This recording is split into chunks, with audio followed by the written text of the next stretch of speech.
Everything I know about Kingdom Hall maintenance, I learned from Brother Ho-Jin Kong. He encouraged me when I needed a little push, taught me the right way to do things, and continued to teach me with kindness and love.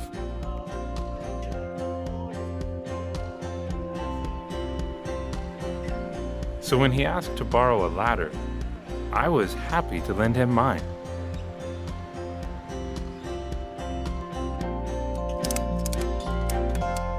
Honey,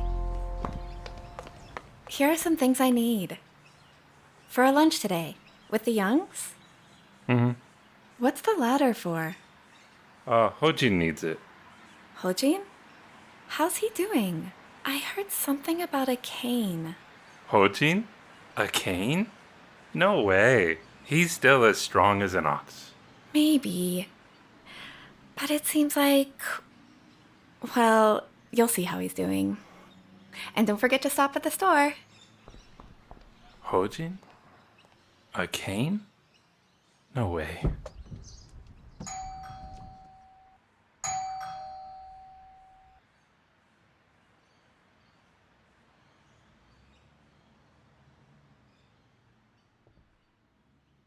I'm coming. Here I come. Oh, sorry. It's okay. Is everything okay? I just can't dash down the stairs. I was on my way to the store and thought I'd drop off the ladder. Thanks. Just leave it by the garage. It's almost time for lunch. The gutters can wait. They've waited this long. Okay, will do. Bye. Drive safe.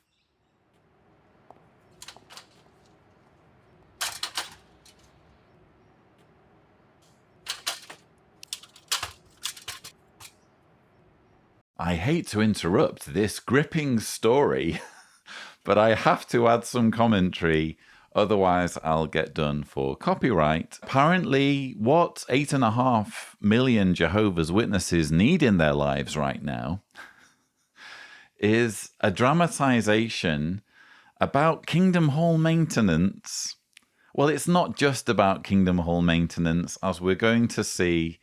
It's about the need to be sensitive to the needs of fellow believers. But the way they introduce this overarching message is to talk about the importance of Kingdom Hall maintenance. That's their lead into the story. We're talking about buildings, we're talking about real estate owned by Jehovah's Witnesses. And the clear subplot here is that Jehovah's Witnesses should be preoccupied with the upkeep of real estate that ultimately belongs to the Jehovah's Witness organization. Technically speaking, it's the local congregation who owns the property, but guess who pockets the proceeds if or when a Kingdom Hall gets sold? This is one of the biggest gripes when it comes to Kingdom Hall ownership. I've spoken about it quite a bit.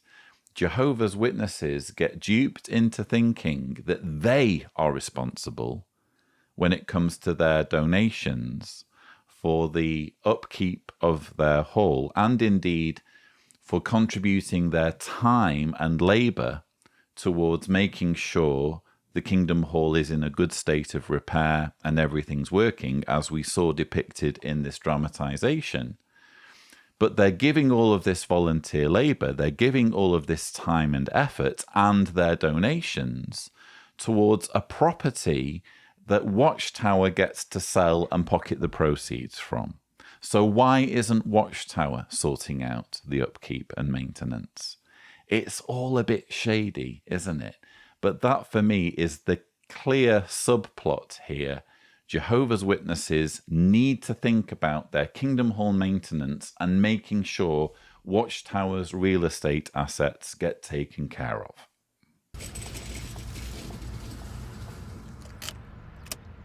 Gutters?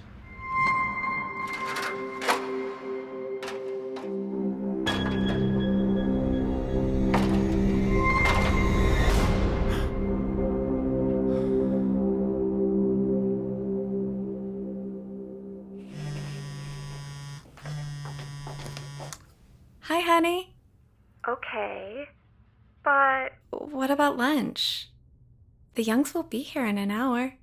I know. I picked up the items you asked for, but I can't just leave. It got me thinking about the neighborly Samaritan.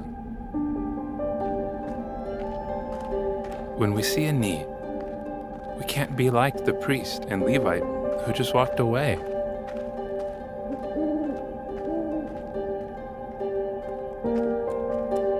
The Samaritan cared enough to stop, examine the need,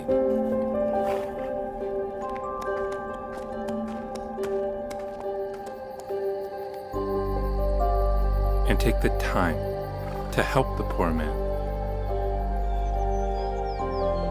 A man he didn't even know. Of course. Work what is good toward all, but especially toward those related to us in the faith. I love you. And I have an idea. Let's not cancel with the Youngs. I'll go back and pick up my ladder and tell Hojin that I'll come back Saturday afternoon to help him clean out the gutters.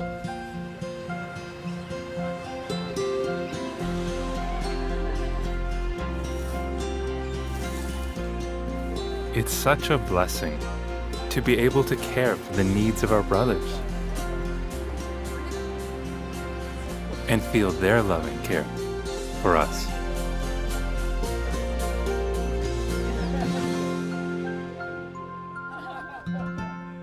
What do we learn from this dramatization? We learn that Jehovah's Witnesses don't understand the story of the Good Samaritan, Mark Sanderson. That's the message I'm taking home here. The story or parable of the Good Samaritan is, for me as an atheist, the most beautiful part of the Bible because it is uniquely secular. The Good Samaritan story says it doesn't matter if someone is part of your religion, you render aid. The guy who fell victim to the robbers, who was beaten and left by the roadside, was passed by members of his own religion, and it was the apostate, the heretic, the Samaritan, who came to render aid, who patched up his wounds, who took him to the inn, who gave money for him to be taken care of. It's a uniquely secular message that describes the opposite of how Jehovah's Witnesses respond in times of disaster. They always look out for their own. As you'll have seen in the recent video about the Ukraine war and our efforts to help refugees, we encountered Jehovah's Witnesses and we saw it for ourselves. They're not interested in getting involved in helping everybody. They're only interested in helping their own. And almost as justification for this, we saw a verse in Galatians referred to there. It's actually Galatians 6 verse 10. So then, as long as we have the opportunity, let us work what is good toward all, but especially toward those related to us in the faith. And they zero in on the related to us in the faith part, but I would argue they ignore the work what is good toward all part. They feel that simply preaching, that simply trying to recruit people into the organization fulfills that first part of that verse. Oh, job done. We've explained to them that they'll die at Armageddon if they don't join our religion. Therefore, we've done a good thing for our neighbor. What about the verse? As I've repeatedly referred to, Matthew 5, verse 46, the Sermon on the Mount. I see your Paul in Galatians, and I raise you, Jesus, in the Sermon on the Mount. For if you love those loving you, what reward do you have? Are not also the tax collectors doing the same thing? And if you greet your brothers only, what extraordinary thing are you doing? Are not also the people of the nations doing the same thing. There is nothing extraordinary or unique or special about just looking after your own. And yes, it's a positive message overall in this rather wooden, weird, creepy dramatization that we've just watched. Overall, it's a positive message. Be alert, be sensitive to the needs of those around you. If you notice that someone needs help, try to help them if you can. But apart from the Kingdom Hall maintenance priority subplot, I would argue that a further subplot in this dramatization is justification for the Jehovah's Witness way of responding to disaster. And I'm sorry, there's nothing unique about it. Jehovah's Witnesses shouldn't just be caring about the physical needs of their own followers. If they're truly looking at imitating the model described or set by Jesus as described in the Bible, they should be thinking about caring for the physical needs of all.